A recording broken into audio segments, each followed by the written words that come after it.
Welcome back to the History Fix. Today I'm going to focus on the end of the Roman Empire. When I was talking about the nature of the Roman Empire, I defined it as a system of robbery with violence, an aggressive, expansionary kind of military imperialism, which was self-feeding.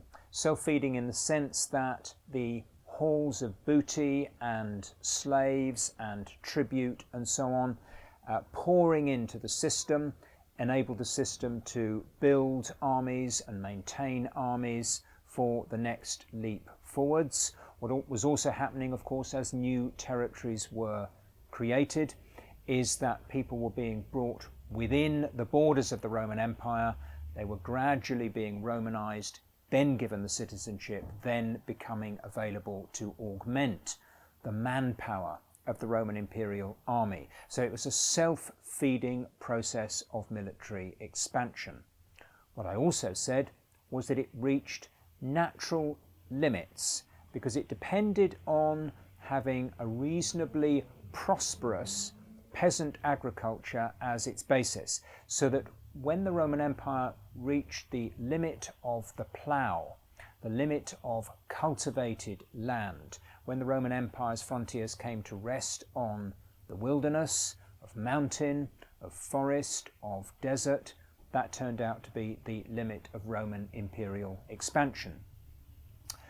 That much we've talked about already on the History Fix. Here's a new idea that helps us to understand the decline and eventual fall of the Roman Empire. Up to this point, from the very origins of Rome as a small city-state in the 7th century BC, this has been a system fed by an external surplus, surpluses of wealth and surpluses of manpower that have been obtained through successful aggressive warfare. So inflows, in a sense, if you like, of other people's wealth into the system as a way of sustaining it. Once the Roman Empire ceases to expand, the whole dynamic changes. The Roman Empire then becomes dependent on internally generated resources. There is no longer the subsidy of the spoils of war. That means that tax rates have to go up. The Roman Empire has to live off the produce of its own territory. The balance is shifting, therefore, as the empire begins to, in a sense, eat into its own capital.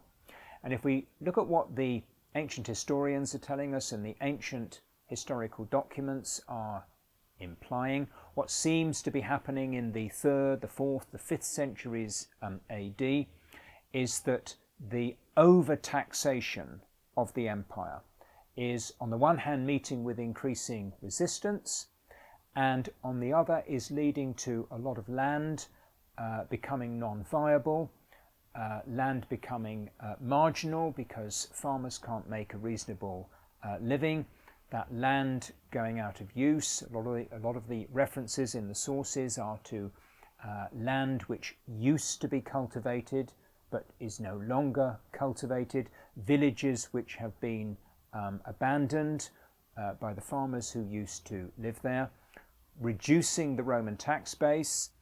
And as the tax base reduces, the tax burden on those who remain has to go up, which will push another tranche of the more marginal farms over the edge. So you get a long-term negative spiral where the Roman Empire is consuming its own capital, consuming its own productive resources in its desperate effort to maintain, let's call it the political and military complex, which is the basis of the Roman Empire. Essentially the central state and its army and its frontier defences. It becomes increasingly difficult to maintain this in the face of the reducing tax base, the increasing resistance to taxation, and so on. What does this mean in terms of the balance of geopolitical power? It means that Roman imperial power is declining relative to the military power of the enemies of Rome standing on the frontiers, and those enemies of Rome on the frontiers also find themselves under pressure as a result of movements, of people's folk movements originating deep in Central Asia. The name of the Huns becomes notorious. The Huns are among these peoples from Central Asia who are on the move, putting pressure on other peoples like the Goths, like the Germans, who are then pushing at the frontiers of the Rhine and the Danube. And what they're finding increasingly as Roman imperial power wanes is that they are successful in pushing through the frontiers and raiding deep into Roman territory and sometimes settling in Roman territory.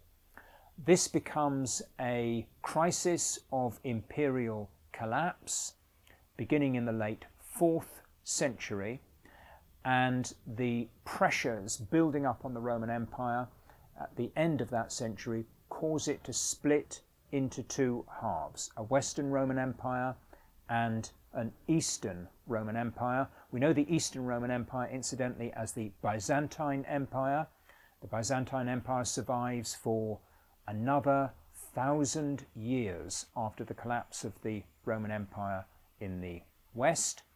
The West, on the other hand, the Western Roman Empire, succumbs in the century between the late 4th and the late 5th century AD. It succumbs, I think, because that internal weakening that I've been describing is exacerbated when the split comes between West and East, because it was the East which had supplied the bulk of the tax revenues. So once the main tax resources of the East are cut off from the West, the Western Roman rulers simply can't maintain their armed forces, and they succumb to these invasions across the Rhine and the Danube. The Western Roman Empire breaks up into a series of separate, smaller states, out of which, in the course of the next 2 or 3 centuries, emerge the embryos of the states which will form medieval Europe. What is the legacy of this fallen empire? I would suggest essentially 2 things if we're thinking about what is happening in Western Europe. The first is that the Christian Church has been established by the late Roman emperors, who first of all made Christianity legal. They have then made paganism illegal. They have also taken over all the property of the pagan temples and handed it over to the Christian Church, making the Christian Church not only the only legal religious institution in the Western Empire, but also extremely rich and powerful. That, of course, is the Christian Church that then survives into the medieval period. The second thing that Rome leaves behind is an image of power, of state power.